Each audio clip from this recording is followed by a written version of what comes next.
بھارت پانی کو پاکستان کے خلاف ہتھیار کے طور پر استعمال کر رہا ہے۔ پاکستان نے اس تنازع کے دوران ذمہ داری کا مظاہرہ کیا۔ چیئرمین پی پی بلاول بھٹو کا بین الاقوامی نشریاتی ادارے کو انٹرویو۔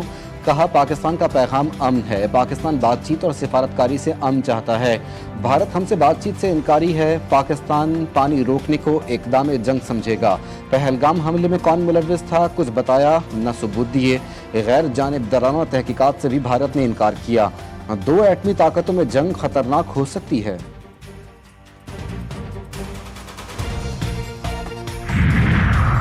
رواں مالی سال 2024-25 کا قومی اقتصادی سروے آج جاری کیا جائے گا۔ حکومتی دستاویزات کے مطابق وفاقی حکومت بیشتر ترقیاتی اہداف حاصل کرنے میں ناکام رہی۔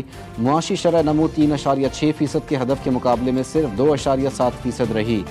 زرعی اور خدمات کے شعبے بھی مقررہ اہداف حاصل نہ کر سکے، تاہم صنعتی شعبے نے بہتر کارکردگی دکھائی اور 4.4% کے ہدف کے مقابلے 4.8% ترقی ریکارڈ کی گئی۔ مجموعی سرمایہ کاری، فکسڈ اور پرائیویٹ انویسٹمنٹ بھی اہداف سے کم رہی، جبکہ قومی بچت ہدف سے زیادہ یعنی 14.1% ریکارڈ کی گئی۔ مہنگائی کا ہدف حاصل کر لیا گیا، اوسط شرح صرف 5% رہی۔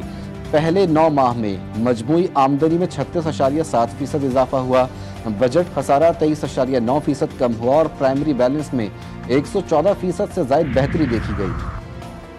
اور ہیوسٹن میں بھارتی سفارت خانے کے سامنے سکھوں اور کشمیریوں کا احتجاج۔ مظاہرہ 1984 کے سکھ قتل عام کی برسی پر ہوا۔ مظاہرین نے خالصتان آزاد کشمیر اور پاکستان کے پرچم اٹھا رکھے تھے۔ خالصتان اور کشمیر کی آزادی کے حق میں نعرے لگائے گئے۔ مقررین کا مودی حکومت پر ظلم و جبر کا الزام۔ کراچی میں لانڈیا ایکسپورٹ پروسیسنگ زون میں لگی آگ پر 30 گھنٹے بعد بھی مکمل قابو نہ پایا جا سکا۔ آگ سے ایک فیکٹری مکمل تباہ، دوسری مخدوش ہو گئی۔ 5 فائر فائٹر زخمی، ایک ہی حالت تشویشناک۔ فائر بریگیڈ حکام کے مطابق آگ کیمیکل کی موجودگی اور تیز ہوا کے باعث پھیلی۔ آگ لگنے کی وجہ اب تک معلوم نہ ہو سکی۔ آگ نے فیکٹری سے متصل گودام، کپڑوں کے گودام اور پلاسٹک بنانے والی فیکٹری کو بھی اپنی لپیٹ میں لے لیا۔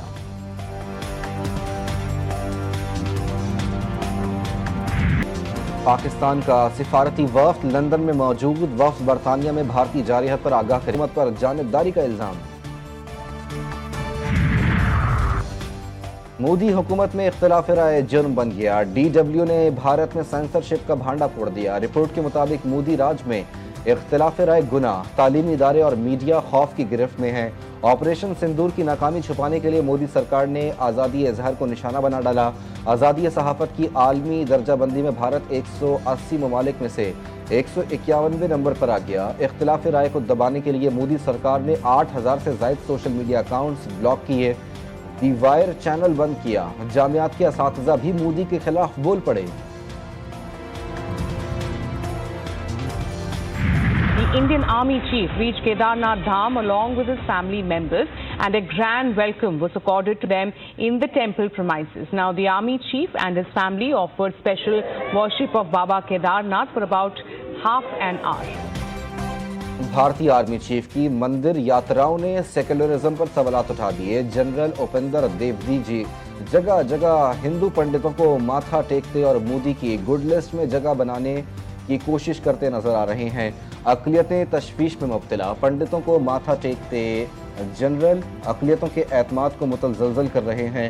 انڈین ملٹری کی وردی پر زعفرانی داغ آئین کی بے حرمتی کی نشانی بن چکا۔ وزیر اعظم شہباز شریف کا مختلف ممالک کے سربراہان کو ٹیلی فون، ترک صدر رجب طیب اردوغان کو عید الاضحیٰ کی مبارکباد دی۔ وزیر اعظم کا ترک عوام صدر رجب طیب اردوغان کے لیے نیک خواہشات کا اظہار۔ جنگ کے دوران پاکستان کی غیر متزلزل حمایت پر ترک صدر کا شکریہ ادا کیا۔